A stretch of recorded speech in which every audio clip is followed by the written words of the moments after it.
May 14, 1948. A moment that defied 3,000 years of history. After nearly 2 millennia of exile, persecution, and wandering across every continent on Earth, something impossible happened. A nation that had ceased to exist was reborn in a single day. The odds, astronomically against it. No other ancient civilization had ever survived complete dispersion. The Babylonians? Gone. The Hittites? Extinct. The Philistines? Vanished without a trace. But Israel returned.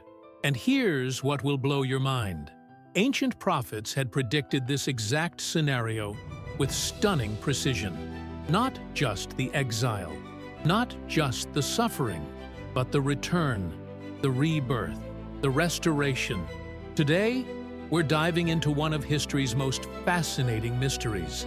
How did ancient texts, written thousands of years ago, predict an event that historians considered impossible? What archaeological evidence supports these claims? And what does this mean for us today? If you want to discover the historical facts behind this incredible story, hit that subscribe button, because what you're about to learn will challenge everything you thought you knew about history and prophecy. Let's go back to where it all began.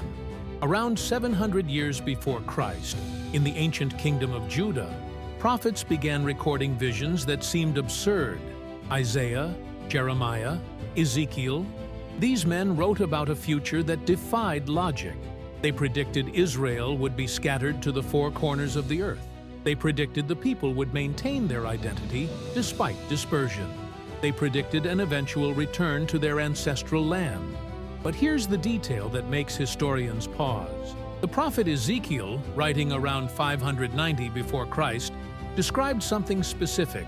He spoke of dry bones coming back to life, a valley of death transformed into a living army. Was this just poetic language? The prophet Isaiah went further. He wrote that Israel would be born in one day, that nations would be shocked by the speed of restoration, that the land itself would bloom again after desolation. Jeremiah added another layer. He predicted the exile would last for a specific period, that God would bring his people back from the north country and from all the lands where they had been banished. The impossible preservation.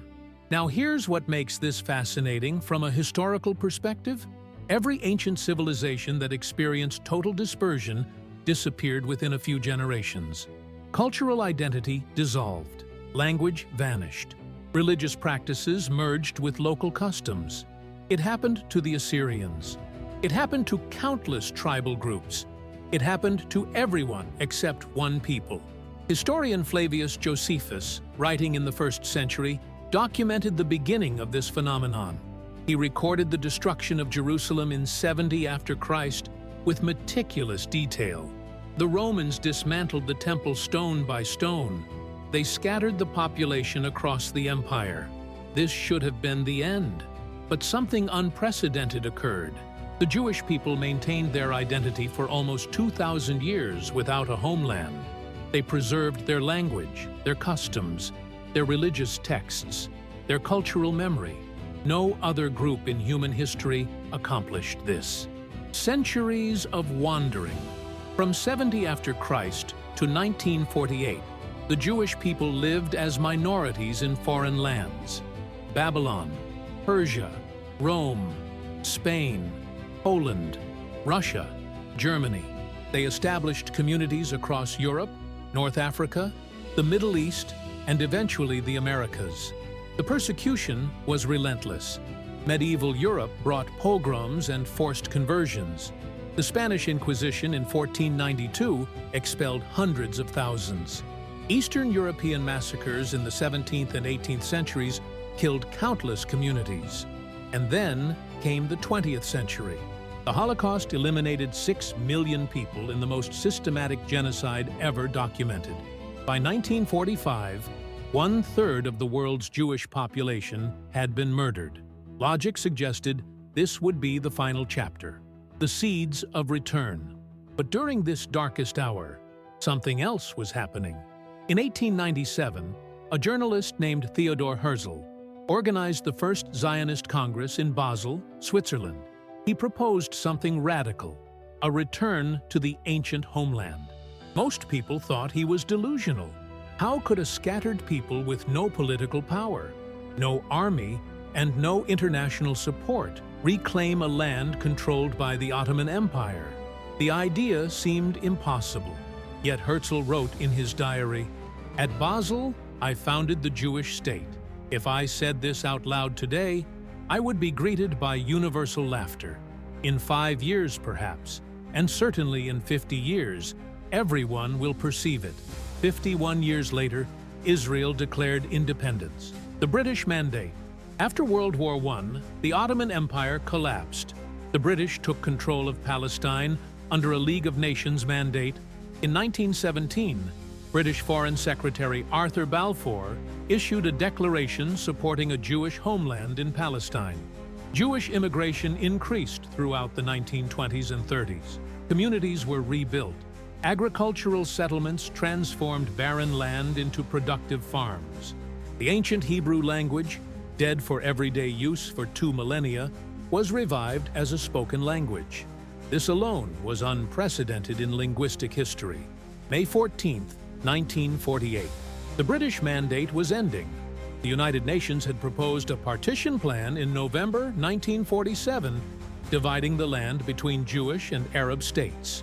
The Jewish leadership accepted. Arab nations rejected it and promised war.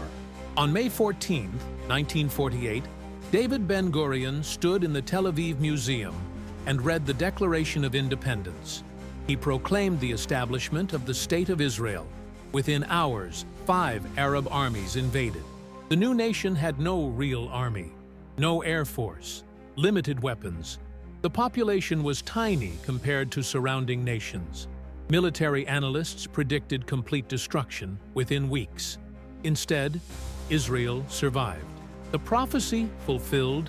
Here's where it gets mind-blowing. Remember Isaiah's prediction about a nation born in one day?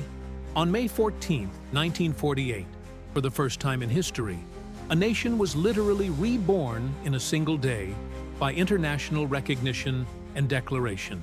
Remember Ezekiel's vision of dry bones coming to life?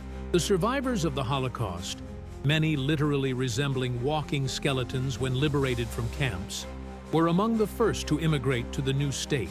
Remember the predictions about return from the North Country and all lands? Between 1948 and today, Jewish people have returned from over 100 nations, from Russia in the north, from Ethiopia in the south, from Yemen in the east, from Europe in the west. Archaeological confirmation. Modern archaeology has added stunning confirmation to ancient texts. The Dead Sea Scrolls, discovered in 1947, 1 year before independence, proved that biblical texts about these prophecies existed unchanged for over 2,000 years. These weren't later additions or modifications. Excavations throughout Israel have uncovered evidence of ancient Jewish presence in every major biblical site. Jerusalem, Jericho, Megiddo, Hazor. The archaeological record confirms continuous connection to the land. Even the Israeli agricultural revolution fulfilled specific prophecies. Isaiah predicted the desert would bloom. Today, Israel exports agricultural technology worldwide and has made arid land productive through drip irrigation and desert farming techniques. If this is already surprising you, hit that like button and drop a comment about what you think. We're just getting to the most fascinating part, the historical uniqueness.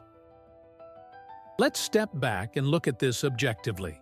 No other ancient people group has ever been scattered globally, maintained distinct identity for 2 millennia without a homeland, and then returned to establish a modern nation-state in their ancestral territory.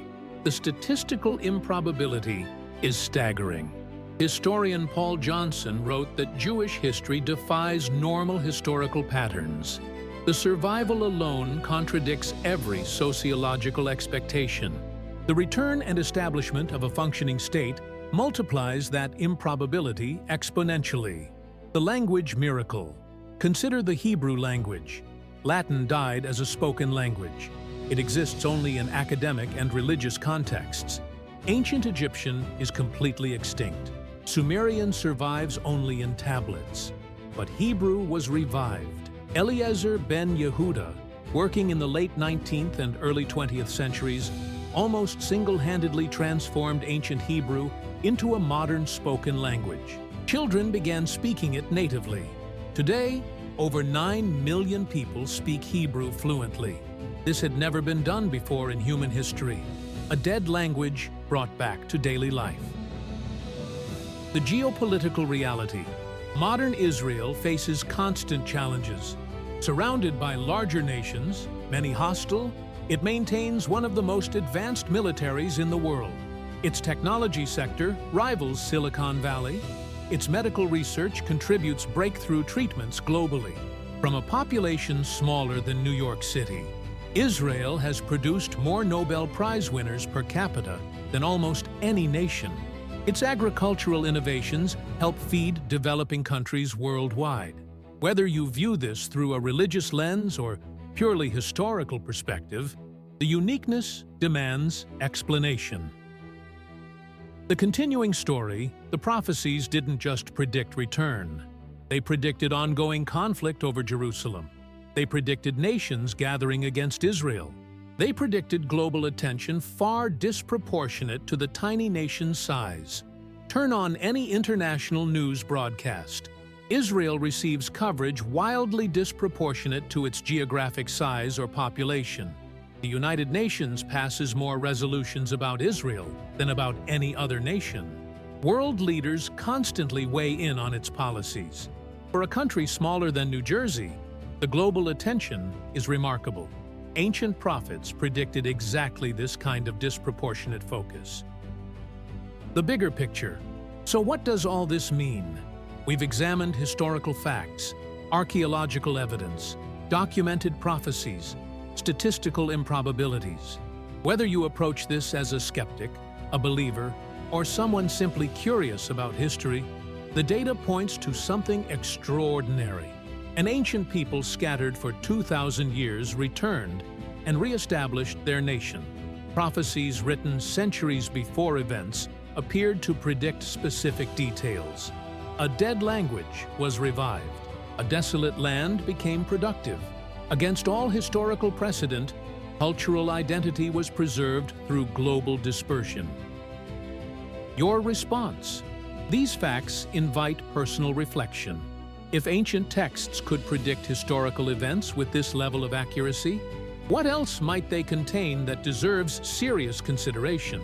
If preservation through impossible circumstances occurred once, what does that suggest about purpose and meaning?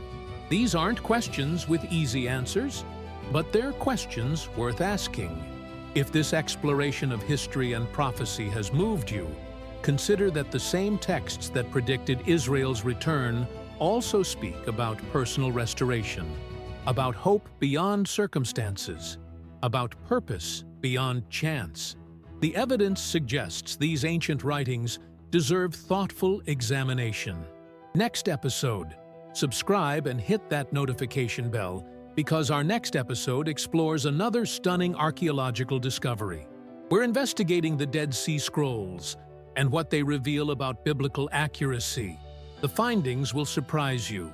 Until then, keep questioning, keep exploring, keep seeking truth wherever it leads, because history has a way of revealing more than we expect.